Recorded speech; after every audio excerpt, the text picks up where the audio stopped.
Okay, we're going to do Wilcoxon again, and again we've seen this data before. This is the performance on S3 tests before and after a one-day revision course.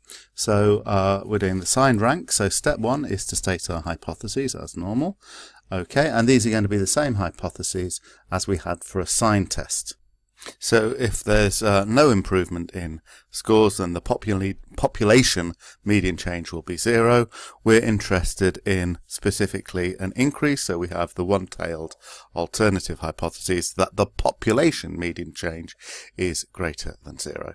I've got to rank the differences. So the first difference, 50 to 68, is a difference of plus 18, and the next difference is a difference of minus 1. So I'm going to go through, I'm going to do the second value minus the first value to get the change. So when the scores go up, I want the changes to be positive. So there they are. Now what we commented on last time we looked at this data is that the increases, like 37 and 35 and 30 and even 15, tend to be bigger in size than the scores that went down. So we may see a change in our conclusion because the Wilcoxon signed rank will take this to some extent into account. What I need to do next is rank these differences. So I've got two differences of 1, so ranks 1 and 2 both get assigned here, so that's got to be a tied rank of 1.5 using up ranks 1 and 2, and they're both negatives. And then my next smallest one, I've got another tie here. I've got ranks 3 and 4 are both 2s. One's positive and one's negative though. So this is a tied rank of 3.5 for 3 and 4. And that's a minus and that's a plus. And then that's used up ranks 3 and 4. So rank 5 is this minus 3. And then I've got a minus 4, which is rank 6, and a minus 5, which is rank 7. And I've got nothing else in single figures, so rank 8 is going to be this 11, and then 9 is going to be 13, and 10 is going to be the 15. Oh, I've missed out another 13. There was a ranks 9 and 10, so a shared rank of 9.5 is going to be for the two 13s. And then rank 11 is going to be for the 15. And then I've got a rank 12 of the 18. And then we've got 13, 14 and 15 for these last three. So, I've forgotten to put on the pluses and minuses. That was positive. These were all positive. That was minus. That was a positive change. That was a positive change. These are minuses. That was positive. That was positive. So the sign test took into account the numbers of positives and negatives, and it wasn't very impressed by the comparison. But what we might now see is that the actual ranks for the negatives, let's work those out first. So the negative ranks, what do they add up to? So the negative ranks will be, well, 1.5, if I just do it from right to left, from left to right, plus 5, plus 7, plus 6, plus 3.5, plus the other 1.5. Okay, what do they add up to? That's 6.5, 13.5, 19.5, 23, 24.5. Okay, and to be on the safe side, I should also check the total of the positive ranks, and I should check, as we did before, that these add up to what they're supposed to. So I've done that, and I've got a total for my positive ranks as a 95.5. And when I look at the page that I'm going to need to check out anyway for my critical value, then it gives me that reminder of how to check.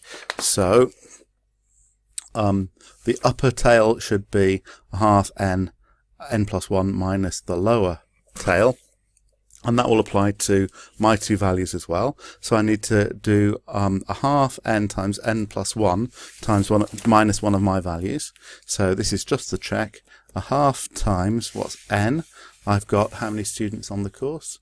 I've got 15 students on the course. So a half times 15 times 16 equals 120. So it should be that if I do 120 minus 24.5, I should get this number. And you do, you can check that. So my check has worked. That's not part of our solution, but it's a nice thing to do just to make sure you've done your calculations correctly.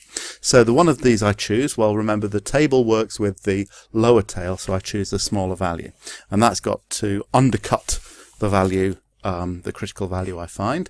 To help with the critical value, I need a value of n, or we've just done that, n is 15, and we need a significance level, which is 5%, and I need to remember whether this is two-tailed or one-tailed.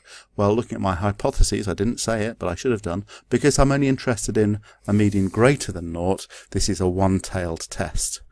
Okay, so this is one-tailed. So that's the information I need to go to the table with.